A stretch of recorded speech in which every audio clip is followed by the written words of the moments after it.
Hello, hello. Welcome to yet another episode of the Shay Sharma Show. Today, I have a special guest with beautiful hair and the mic too close to his mouth, as he says. Welcome, Anton. How have you been, brother? Good. That's the best introduction I've ever had. Yeah. So, if you're listening on Spotify or if you're watching on YouTube, which you should be doing for this episode, because by far this has been the most handsome guest I've had on the show so far. Man, you're full of compliments. You're full of I mean, compliments. that's how I start. It's love it. just an ego boost at the beginning, and things will get downhill from here on. Okay, well, Yeah. that's too bad. That's too bad. I thought it was gonna get only better. Well, we'll see. We'll find out. I promise you, it's gonna get better. Yeah. All right. Perfect. I like the confidence. So before we go ahead, I'd just like to share the vision I have for today's episode. So the value that I want to bring through our discussion today is I want to make people aware of everything there is. Well, it's an overstretch when I say everything there is, but as much as I can, I'd like to spread awareness about short-term rentals and talk about like the different aspects of it. Who should get into it, how to get into it, how can you help, and everything that we want to cover around it, along with some regulations as well.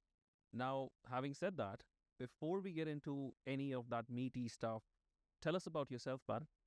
Oh man, I don't know where to start. It's a lot of stuff.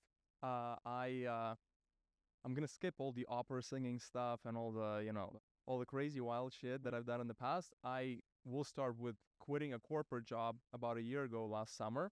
Used to run big marketing departments for big tech companies. And that was the pivot after the opera stuff. And then I said, I don't want to do the corporate stuff anymore. I got to do something of my own. And I didn't know what it would look like. So I thought I was in marketing. Let me just do a little bit of marketing consulting, That didn't pan out too good because it was very difficult to get clients because I was working for big corporations and, it was a little bit of a different gig than the smaller companies that usually need consultants required.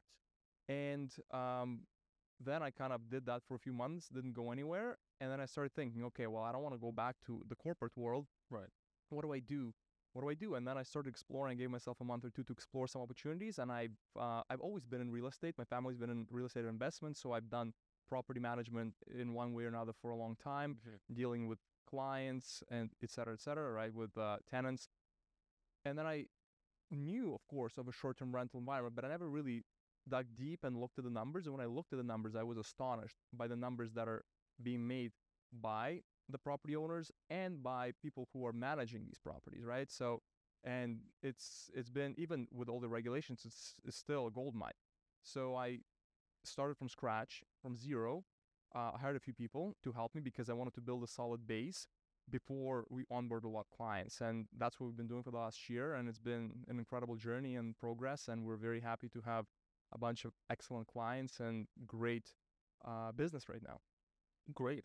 That sounds great. And I can relate to the story when it comes to, pivoting from a corporate job and getting into something that you can call your own, because that's exactly what I did as well. But without going into too much detail there, tell me more about what fascinated you about the short-term rental space. Not just, the kind of money that people were making as investors and as service providers in that space, but what was the kind of gap or void that you were trying to fill? In other words, what were the problems that you were trying to address? Because you mentioned your family was always into real estate. So were there any challenges that you as consumer or as an investor, you/your family faced during those years that led you or kind of made you look more into this particular space? Yeah, that's actually a wonderful question. And that's one of the reasons I thought there was an opportunity in the space, because whenever I worked for the big corporations, I worked for teams that had incredible customer service, and I've only have good things to say about the places I've worked at. A lot of people don't like corporate stuff. I just wanted something different, but I've had an amazing experience in those jobs, and I learned so much. And I realized that there's not a lot of customer service and experience in the space, because I was doing short-term rentals for my father's property, and I was using different companies, and then a friend of mine was managing it, and it wasn't wholesome experience. It wasn't from A to Z. It wasn't end to end. And I realized that if we're going to build end-to-end experience from helping a customer onboard to helping them stage the property. Not necessarily like I do have to stage a few properties, but I charge a lot for that now because it's a lot of work. Yep. But help them, advise them to stage that at least, right? It makes a huge difference, right? It makes a huge difference. And then you don't just let them go. You guide them along the way. You provide little benefits here, little benefits there, and nobody really does that in this industry. So being more of a boutique company, charging higher than average, or I would say average, but providing a little bit more or quite a bit more in services, it would have a place. Certain people will want that, and they will be attracted, and you will win them over. And I was right. So far, only a year into this whole thing, I see a lot of, that's a big competitive advantage. And the challenge will be sustaining that as you grow. But I think there is, if you don't grow too fast, you grow at a good pace, you will be able to sustain that. But that's the core values. And it was very important for me to build core values of the company that way, that we're focused on the quality. We're not focused on just, let's make a lot of money.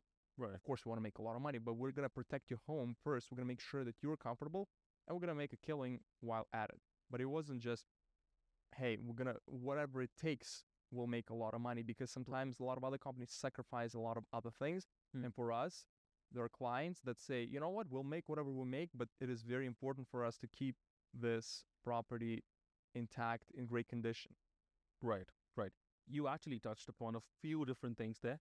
I was taking mental notes in terms of, structuring that out and transforming into those questions. However, I would like to start from something that you said, which is you provide an end-to-end solution. Right. Which I think is very, very important, even on the real estate side of things for our clients, be it pre-construction, be it buying on the resale side. People do want our help, not just in buying, but also in terms of renting and property management, so on and so forth. So let's talk more about that space now. So right from, as you said, staging to furnishing the house, to getting the clients in or the tenants in, to getting the house cleaned and keeping it damage free. So touch upon all of these different aspects. How do you help in each of these regards? Right. I mean, again, a lot of things I said, but then there's a lot of points that you've made, and each of these points can take, many days to figure out when you're going through that. And when we have an initial client meeting, I can't tell them everything because their mind will explode. So we go little by little, and it takes sometimes a month to onboard a client. We go at the client's pace. We know exactly what we need to do.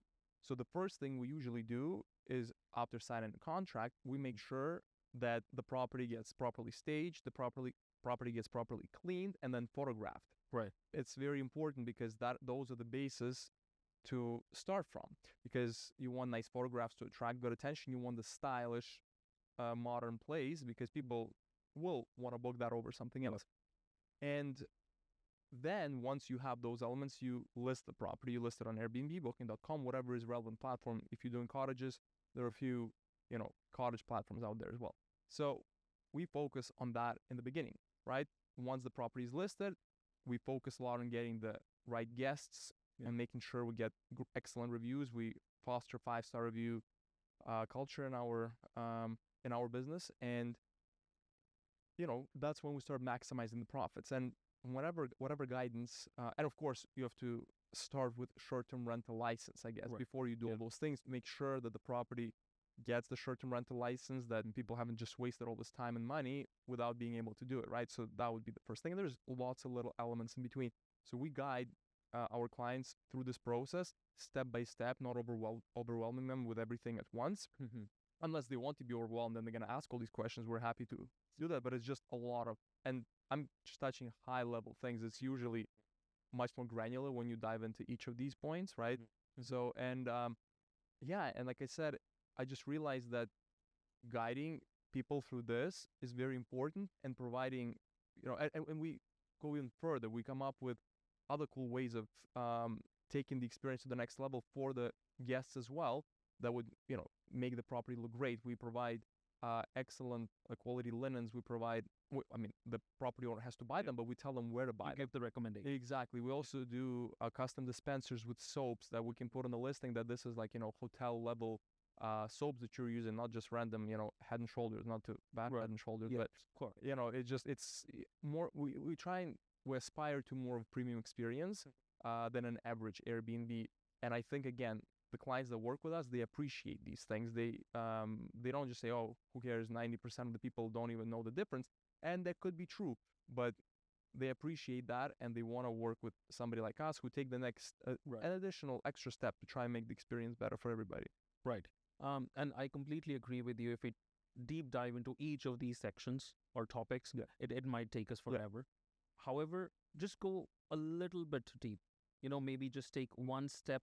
Tell me which one you... Sure, but tell me which one. Let's talk about furnishing and staging. Sounds good. In my view, it's one of the most daunting tasks. Yes. Like, you give me a 2-bedroom house and ask me to stage it in a way that it looks pretty and, nice, and the photography looks amazing. Now, I would be terrified. I agree with you. Right? So, now, you said you help in that regard. So, what is it that you guys do? Do you have like a list of things you can just share with people? They can go and just, stick to that list and make sure the house is going to look amazing? Exactly. And that's a very good point. Like I said, it's just so many things to discuss, but when you ask a pointed question, much easier to answer. So yes, we, as I said, we try and provide the highest, service to our highest quality service to our clients. Right. And we start with providing them with a checklist, complete checklist of items. And I've made sure that it's designed beautifully. So it's not just a list, it's visually appealing, easy to go through. You can print it, you can do check marks. There's little circles beside each place.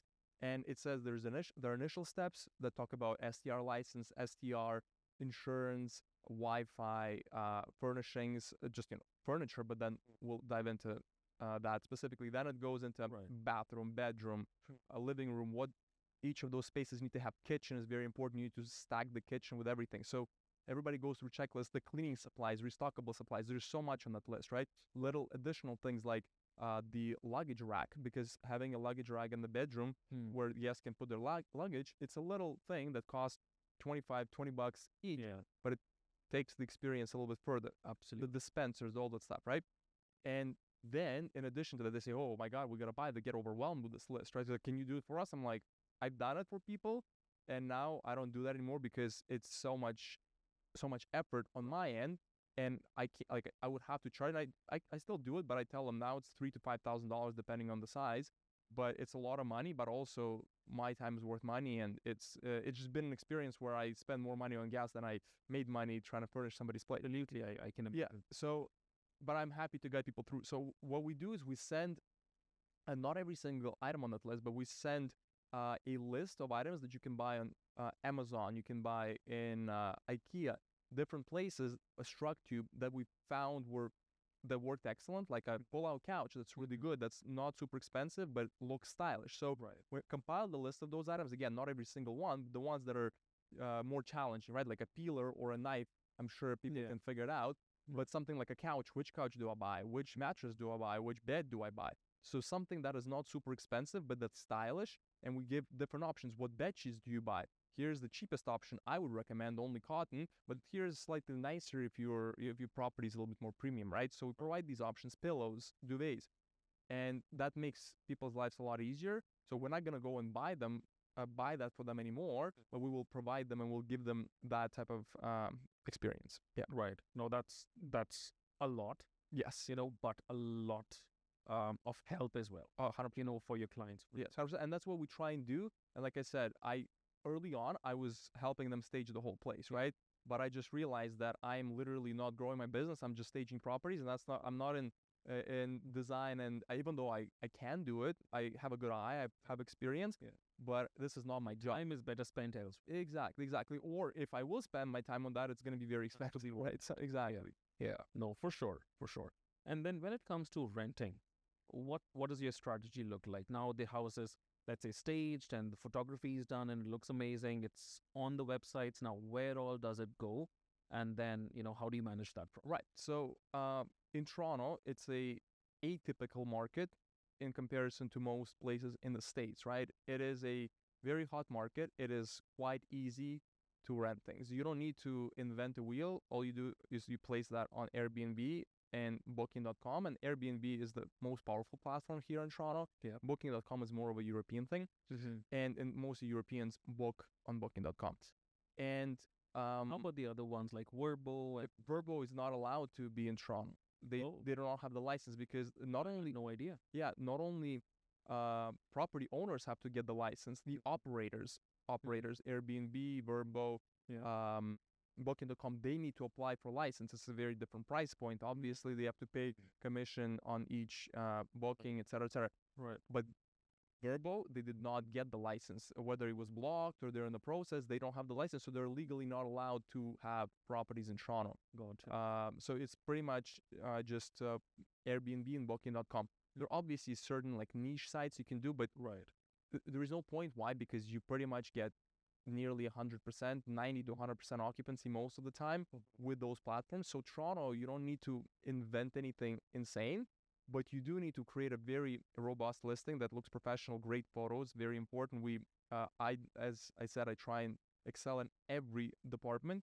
I was using some photographers and I said, this is not good enough. It's totally fine. It just looks like a generic photo shoot for a property. I said, Right. I want to have excellent photos. So I went and I researched online and I found photographers that do magazine type of work. And I found one guy. He is amazing. Jagged Lens, by the way, if you guys want to do photography, go check him out. Yeah, and his services, the founder, Rafi, he is very expensive. He, I think, starts at $500 for just a property. That's a lot of money for a one-bedroom condo. But he has great photographers on staff that are, in my opinion, above average. So we use them for all the properties. And if it's a house that's like $2 to $5 million house, then maybe $500 is worth it when you try to do it. And we have one coming up that we might actually use Right. the head photographer, but their photos are above average. So like I said, so we try and stand out by doing that. That's number one. The descriptions, how you write them, right? Yeah.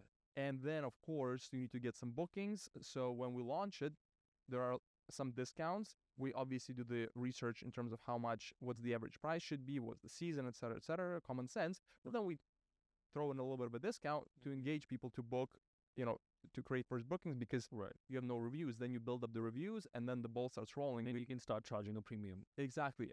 Yes, potentially, right? But the most important thing is to have it booked, and then once it's booked, then you can say, hey, we're almost at 100% capacity. Let's start increasing the price little by little, see what happens there. So it's really a little bit of art and science. But one example is we had a property that we literally launched like the 1st or 2nd of July this year. First month, the property was like 80% booked, maybe 75% booked. August, it crushed it. It smashed all the records. Like it was doing excellent. So Right. that's, you get going little by little. So the expectation has to be first month or even the second month, it's going to be a little bit slow. Some people don't leave reviews, even if you chase them. Right. And then you gotta get rolling, and then you're in a good place. Right. Right. So amazing. Now the next question that comes to my head is, okay, what are the types of properties that work the best? From let's say a return on investment standpoint, because we have a large database of investors and they're always looking for new opportunities to make money. Short-term rentals have proven, to be a very good strategy in that respect. They've stood the test of time. So is a condo, let's say in downtown, the best sort of investment in this space, or should we go for like a bigger house in the suburbs?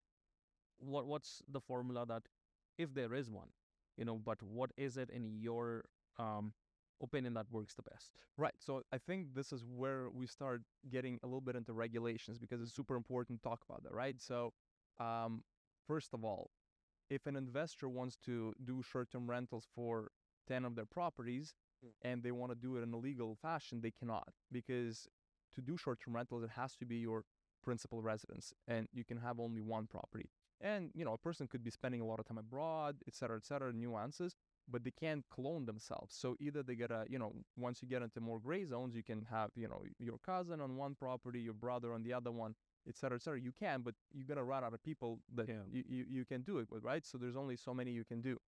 So that's number one thing to keep in mind. Number two is, when you're looking at a condo, it has to be a condo that allows Airbnbs, and there are a few in Toronto, like 105 George Street, like 231, I believe, Fort York Boulevard, right? There's a few of them, 151, then Lecky, or maybe 131.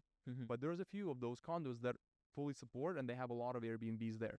And it is written in their charter rules and regulations, whatever the document is called. So it's not like, the board just decides to vote and close it. They can't. They actually have to get a they have to get all the owners, and I think it has to be over 80% to vote to change those rights and to make it Airbnb unfriendly or whatever, to have no Airbnbs there. So it's a very difficult. I remember had a property at 105 George for a long time. They tried to go down that path because it was not a good time with rowdy guests. Now it's much better overall in the building, but they couldn't push that through because they couldn't get a quorum or whatever it's called. Right. So that's kind of a preset, right? So that's very important. So and then sorry, I without trying to cut you here. No. What percentage of buildings do you think? I know it's a vague question because you might not have like the exact number, but roughly, what percentage of buildings in, let's say, just Toronto are Airbnb friendly? It's not a lot. No. It's probably, I don't want to say I had a list, but there's some things that some buildings you don't know, and then some buildings might change. Right. But it's literally, I would say under 50 buildings. So it's a very small, I would argue even maybe like 20, 30, but it's definitely probably under 50. So it's not a lot of buildings at all. And how about the other major, let's say, condo hubs in the suburbs? So let's say North York is one, City Center Mississauga is one, Etobicoke Lakeshore is another. Do we see more number of buildings being Airbnb friendly in these locations, or the percentage would you say is similar? That's the question I can't answer in detail because we look like I don't have that market research. Right. I have a general understanding of what is happening in the market, and I'm sure there are some. It's just very difficult to say specifically more or less than Toronto. Right. But in general, I would say in the whole GTA, I would say it's like under 50. And Toronto downtown core probably like maybe 30, maybe less, right? Not a lot. So there's very limited amount of building. The 300 Front Street, that one is a pretty popular one. The ICE condos, lots of crazy stories there. So there are a few buildings, and they're known to allow Airbnb. And if somebody is investing into a condo and it's not Airbnb allowed and they want to do Airbnb, it's a nightmare because you are going to because your fobs are going to get turned off. The management going to send you letters from lawyers. They're going to cost you $1,000 a letter. Like it's you don't want to deal with it. And we don't take those buildings on because it's just not worth it, because it's a nightmare management. We don't dealing that. We could potentially take that on and do 20 days plus a month long rentals on Airbnb, but it's not as profitable nearly as short term. So my suggestion to investors would be figure out obviously the short-term rental license, principal residence situation, number one. Number two, if you're investing into a condo, you have to triple and quadruple check that it is a Airbnb friendly condo. Do that. Pro tip. 100%. And then whether you should go for a townhouse, I would say when you're going between townhouse and a house, I'd say get a freestanding structure for sure, because townhouse is still a condo, right? And you might have a separate entrance and they might not care as much about whether you Airbnb or not, because usually property managers are not on site. It's a bit of a different vibe. Right. But I would still say if you're already making a choice, I'd say go for a house. And houses are still very popular because they, there's 3, 4, 5 bedroom houses, and big families come to the city to visit the city or visit their family, and they need more space. And, getting 5 hotel rooms at $300, $400 a night or even more, it ends up being thousands of dollars, where you can get a house for. Plus, you don't have a kitchen. Exactly. Plus you don't have a backyard. So for those big houses, I tell all my clients to stack the kitchen, and we showcase the fact that the kitchen is fully stacked. Not like with every single spice, but meaning like all the utensils and everything to use to cook. Lots of cooking pans, good cutlery, right? To make sure that the guests can have that experience and they know they can cook nice dinners and hold family. We don't allow parties, but we're family event friendly, let's put it this way, so it doesn't bother neighbors. That's another very important thing, the house rules, but we can get into that later if you want to. But in general, from the investment standpoint, if you're buying a condo, make sure there is no ban on Airbnb in that condo. You're allowed to, and some condos, 105 George, the concierge will hand out the keys to the guests. Like it's a very good experience. Some condos are better than others that manage that, even Airbnb allowed condos. And do the due diligence. And if you're buying a house, maybe there are other thoughts in mind, like in terms of capitalization, the area. Toronto, most places you can Airbnb a property, right? Obviously, if you're closer to downtown, you're going to be more successful, but there's not a lot of houses right downtown too. So those are some great points, I must say. So now, what are the different ways in which an investor can make money? Now, I know they can either buy the place, obviously in the building which allows for Airbnb, so they can buy a place, hire somebody like you, and you'll take utmost care of the property. Or there's something called arbitrage. And what are some of the other ways that you think people can make money? Right. So, I mean, there is really three ways of doing an Airbnb. It's a little bit different from how would the investor make money. Investor would make money if they're obviously buying a property, right? They're getting their mortgage, they're paying their maintenance, property taxes, and they're either running the Airbnb themselves, which is totally fine, and it's not rocket science. We just have a specific procedure, and we have a very systematic process that, we already made mistakes and we know what not to do. Or they hire a company like ours so they can focus on, if you're a doctor, you're saving lives, you don't have time to run Airbnb, you're working 12-hour shifts, right? So that we have clients like that, right? Right now we actually signed a wonderful doctor, right? So it's people should focus on what they're good at, because that's what we do. Yeah. And so that's one way to do it. Again, that's really the only way for investor to make money. If you want to start your own Airbnb thing, you can also do arbitrage, which is when you rent a property and then you put it on Airbnb and you make the profit from the difference that you pay to the landlord and whatever you make on short-term rentals. But that's not an investment. That's right. It's a different way of doing a business. They're very popular in the States, and here many owners are okay with that as well. Well, it depends on how you're gonna pitch it to the people, right? Like if we can get into the whole thing long-term versus short-term. Right. There's a lot of misconceptions. We can, maybe you ask me about that question later. Sure. But a lot of people have misconceptions. Then, you're gonna do an Airbnb. People are gonna destroy a house and party. It's completely not true. And like I said, we can get into that. So it does take a little bit of effort to convince certain landlords, but people who've been doing that arbitrage for a while, they know exactly what to say. They can convert a property very quickly into a landlord very quickly to rent it to them, because they'll just give them facts. We've done this is what happens, you have full flexibility, blah, blah, blah. And then there is also co-hosting. That's what we do. We take commission on somebody's property, right? And that's how you make money in this business. But again, for the investor, it's only the first option, right? They basically buy the property and then they manage it, right? Right. Yeah. Or hire somebody like us to manage it. Right. Which, in my opinion, as you said, people are usually busy in their 9 to 5 or whatever else they're good at, and they do. A lot of our clients, they want to be as passive as possible, as hands-off, in which case you guys come in. Exactly. Being the experts in the space. And also, I believe bringing in experts is helpful because they still end up making more money than they would have done otherwise, by managing the property themselves. Because at the end of the day, it's all about occupancy. Yep. If you're doing it yourself, having less occupancy versus hiring somebody, getting more occupancy, you're, and higher prices, because we use AI software, right, that's dynamic for pricing. And then on top of that, I go in and I make sure that there's certain periods that are custom to maximize the profits based on the experience and based on talking to competitors and partners in the space, right, who have a lot of experience. And let's talk about the asset protection side of things a little bit as well. Because as an investor, if I were to do this, use short-term rental as a money-making strategy, I do want to also protect my asset at the same time. Make sure, as you said, there's no partying going on, my property is not getting damaged. So how do you guys make sure that, the asset is protected in the first place? Right. Let me give you a long answer to that. Remember how I said long-term versus short-term? So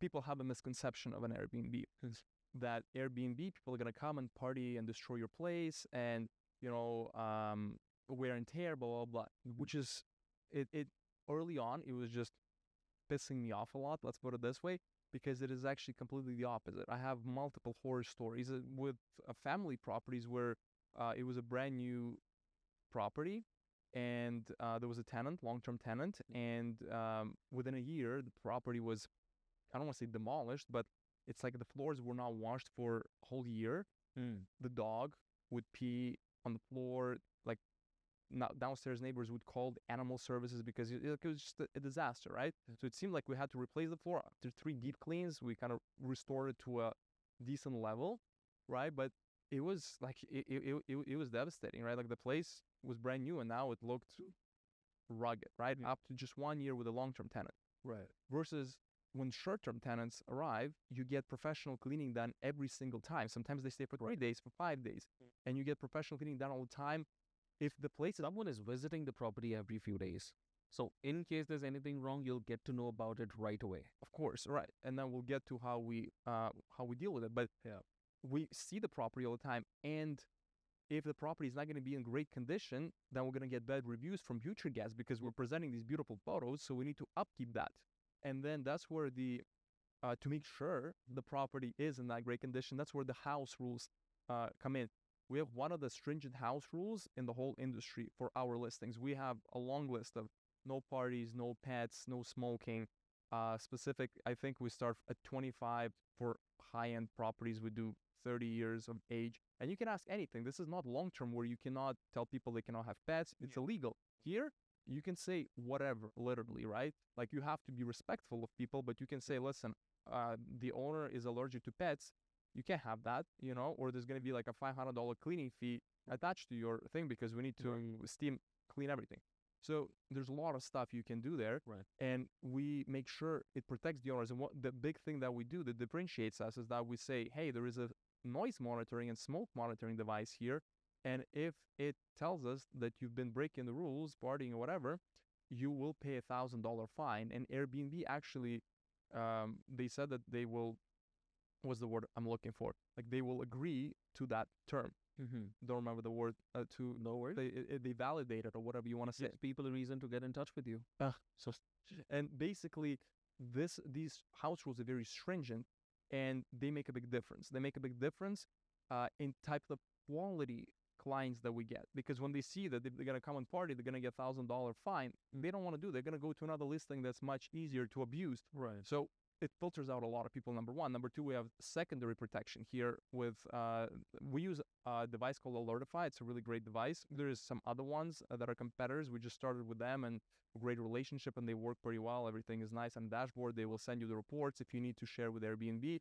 Never had an issue so far. Where's the device too? I'm curious. Oh, you just plug it into the wall, and it basically monitors for smoke, and then it doesn't record sound, but it monitors at a time, like decibels. Yeah. Exactly. And we set the specific range, and like if there is a vacuum cleaner right next to it, it might actually ping it, right? And I've only had it ping a few times, and it was, not a big issue at all. And I quickly sent a message like, hey, there's a reminder, there's no partying here, blah, blah, blah. Works like a charm. People are like, oh, no, we had the music a little too loud, we're going to turn it down. Sorry. So you filter out guests without even letting them know anything, right? Like, just by putting it out there.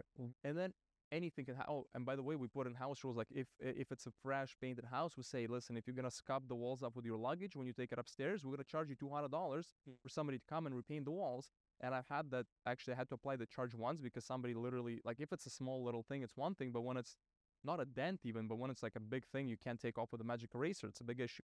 Right. So that's another thing that we do, and a few other points in those house rules. Like, that's not a principal residence. This is a short-term vacation home only. That's a big thing because people might want to kind of abuse that. That's another question lots of clients have. So we put that in there.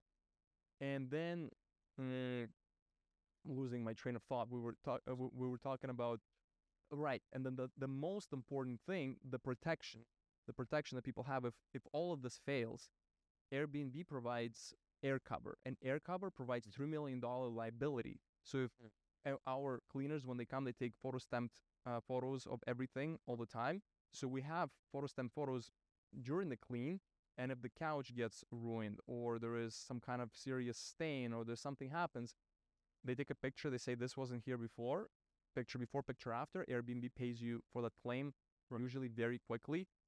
And horror stories on Airbnb, I had a competitor of mine who was a buddy of mine have some semi-criminals, I guess, stay at the place, and they kind of got at the place within the 5 days they were there, and there was a renovation of about $68,000. Wow. But the property manager completely took care of it and got fully refunded on Airbnb. Right? They hustled them a little bit, saying, hey, provide more pictures, provide receipts, this and that. But they were able to cover everything. So it was quite a bit of a hassle for the manager, but the property owner didn't have to do much. So we would provide the same type of service, and it gives you peace of mind that there is air cover. It definitely does. I mean, as an investor myself, and I'm sure it'll give a lot of confidence to people listening as well, that not only I can potentially make more money through this strategy, but also my asset is now even more protected than long term. Oh, big time, because what are you gonna get? We had to invest a lot of money in restoring the whole place, repainting it, doing like 3 deep cleans. That's a lot of money. And we probably should have been replacing the floors if we didn't get lucky with a deep clean, right? That would have been another $10,000. You're not gonna get that money from that person. Where here, you are able to recuperate. And the property's been on, this property's been listed for since March. If you go there right now, it's in pristine condition, in pristine. Right. Perfect. Perfect. And is this strategy, would you say it's an evergreen strategy in terms of being a good hedge against inflation? Because a lot of clients right now have concerns about where the interest rates are, how the mortgage payments kind of go up and down, and it's not, a standard return on investment they can expect, this year versus 2 years down the line. So would you think this works as a hedge as well? A hedge, I'm not sure, but I can tell you that a lot of people are turning to short-term rentals now versus long-term for various reasons, because they're definitely not protected. Long-term, there's a lot of defaults on long-term rent, and good luck getting a person out with this tenant landlord board or whatever it's called. It's a nightmare. And they say, I'd rather have my place sit empty than I'm going to pay mortgage and everything for somebody to live here and plus pay their utilities now too, right? Like it's a scary times. And the ones who can have it as their principal residence, they basically turn to short-term rentals, because not only you have a lot more flexibility, you want to sell it, you can sell it tomorrow. You don't need to get anybody out. Yeah. You have guests coming. No cash. Exactly. You want to stay there yourself for particular, a lot of people travel, right? Like I have clients who are digital nomads. They're here in the summer, but their winters open up, right? So we rent it for them in the winter, and you have the full flexibility. And then you make more money on average. On average, you make from 30 to 50% throughout the year on a short-term rent, because on a long-term, 30 to 50% more than a term. Exactly. So on a long term, you make, let's say, $3,000. That's a real example. Yeah. And after all the expenses in the person's pocket, not during high season, because during high season it's like $6,000. Yeah. It's $4,200 a month. So there you go. That's like low season, March, April, and after all the expenses. Exactly. Because the property made $8,900 and something in June, July, and they made $6,200 or something after cleaning expenses, after hour fees. Right. So yeah, it's way more profitable. So it is a much better strategy during high interest times where there's a cash squeeze, like people don't have enough money. Right. If there's a crunch in terms of credit, in terms of everything, even extra $5,000 a month will help you. And here you have that ability to make more money. So whether it's a hedge against inflation, that's more of like a cryptocurrency conversation. This is more of like, you're definitely going to make more money. I've never seen people make less money. You make more money and you have all this flexibility. Right. And if you are an investor, and a true investor at that, use that extra money to pay your principal down. You can do a lot of things. Put that money back into the house, get it paid off, and then eventually with time you can have more money come into your pocket. 100%. Perfect. Now, where do you think the industry is going now? We talked about regulations a little bit. We know the government is trying to make it harder and harder for us, both in Ontario and in BC, to, make it easier. Like they're just going the opposite direction. Yeah. So how do you see the industry evolve in terms of regulations? It's very difficult to predict. They just came out with some new regulations that are a little bit more stringent. They don't really affect any of our business because we do everything very white hat. So it actually probably takes care of some competition who is doing some gray hat stuff, which will drive the prices up for our clients. Government, the problem is the communication, I think. What they're trying to do kind of makes sense. There's two sides of it, right? They're saying that short-term rentals are killing the long-term supply. Yeah. That is complete lie, because short-term rentals account for let's say 1%. And if even we're going to convert every single short-term rental into long-term stay, it's not going to solve the housing crisis by no means. It's just a political kind of ploy or whatever, right? They got to say something. They can't say we're incompetent. They got to say it's this guy's fault, right? So that's one thing. So that's the bad kind of thing from the government. On the right side is that if you're not going to have any control, then everybody's just going to go do short-term rentals. Then it's going to be a nightmare. It's going to drive the prices down. It's not even going to make sense to do that. So a little bit of balance is good. But the problem's been not even the regulation, it's been the communication. Toronto can take your listing down in 2 seconds without even giving you a cause, because you spelled street instead of ST. Oh, And Airbnb doesn't allow you to put ST like in your short-term license, because their system changes ST to street right away. People got their listings taken down left and right for months on end last year because of this thing, and they didn't care. So I would take, if they do that again, I'm gonna take city to court, small claims court. I'm gonna test it out, because that's not okay, right? The regulations, fair enough, but how do you implement them? You're just gonna take people's listings down, and then they lose all the money and lose all the future bookings. right. Taylor Swift is coming in November. Yeah. Yeah. $800 a night. Condos are going, 2-bedroom condos. It's wild. So can you imagine? A lot of my clients are booked up for those 2 weeks, making in 6 days they're making like $6,000. It's insane, you know. But the problem is that I can easily see city just taking down lots of listings, and everybody loses all their bookings. If they do that, that's a nightmare. People are losing so much revenue. They're already struggling for cash, and they're killing people's people's business, people's lives. So they need to communicate this a lot better. The communication, you can't even call the city. When you call the city, there's one person answering all lines. I called them today. It took me 40 minutes. There's one person answering. When I got there, she's like, I can't barely hear you. You sound like a robot. I'm like, that's the communication issue on their end. I waited 40 minutes, and there's only one person answering, and she will not answer any questions related to listings being taken down or anything like that. That's compliance, and you can only email them, and they will email you back generic things. It's a disaster. So the communication is a huge issue versus the regulations. Like I said, some of the regulations are reasonable. Some of them, they take it too far, but it's the communication and just sheer...